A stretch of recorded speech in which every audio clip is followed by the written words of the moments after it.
இன்னும் பல வகையான ஆபத்தான போதைப் பொருட்கள் நம் சமுதாயத்தில் இருக்கின்றன. நம் சமுதாயத்தை மாசுபடுத்தும் போதைப் பொருட்கள் எதுவுமே இல்லாத உலகம் வார்த்தைகளால் வர்ணிக்க முடியாத அளவு சிறந்ததாக இருக்கும். நம் சமுதாயத்தை மாற்றி படைக்க வேண்டும் என்பதிலே ஒவ்வொரு இளைஞர்களின் கனவாக இருக்கும். இந்த உலகில் தலை சிறந்த மனிதர்களாக சாதித்தவர்கள் இந்த இத்தகைய போதைகளற்ற தமது சமூகத்தின் பாதையே வார்த்தைகளாக கொண்டவர்கள். எனவே நாமும் அவர்களது பாதையில் பயணித்தே வெற்றிகளை வழங்குவோம். மக்கள் சமுதாயத்திற்கும் ஆரோக்கியத்திற்கும் எதிராக உலக அளவில் வென்றிருக்கும் ஒரு பிரச்சனை போதை பழக்கமாகும். வயது வித்தியாசமின்றி சமுதாயத்தின் போதை பழக்கம் வேரூற்றியுள்ளமை கவலைக்குரியதாகும். போதை பழக்கத்தை எதிர்க்கும் விதமாக பல சட்டங்கள் முன்வைக்கப்பட்டாலும் அதை முற்றாக வளர்த்துவிட முடியாதுள்ளது. போதை பழக்கம் ஆண்கள் மட்டுமின்றி பெண்களிடத்திலும் அதிகரித்துள்ளதாக ஆய்வுகள் கூறுகின்றன.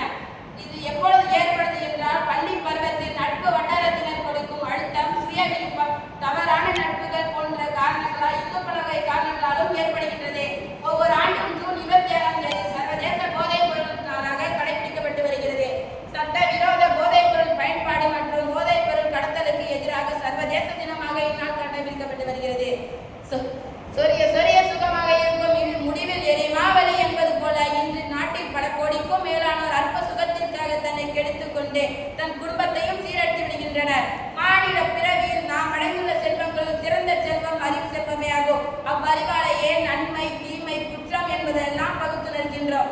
செய்யத்தக்கது இது, செய்யத்தகாதது என்று பகுத்தறியும் ஆற்றலை இழந்துவிட்டால் மாலும் இல்லாத கப்பல் போல நமது வாழ்க்கை நெருக்கெட்டமையும்.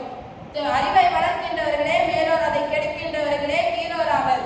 இதுதான் பண்டைய தமிழ் இலக்கியம் ஒரு பாடலில் சொல்லுகிறது. மயக்கும் கல்லோம் மண்ணுயிர் கோரலும் கயக்கரு மாக்கள் கடித்தனர் கேளா, நல்லறம் செய்வோர் நல்லுட கடைதலும் அல்லறம் செய்வோர் அல்லற கடைதலும் உண்டென உணர்தலின் உணவோர் கடைந்தனர், பிறந்தவர் சாதலும் இறந்தவர் பிறந்தலும் என்று கூறுகிறது. 5 எழுத்தில் வணக்கம் சொல்லி 3 எழுத்தில் நன்றி கூறி 7 எழுத்தில்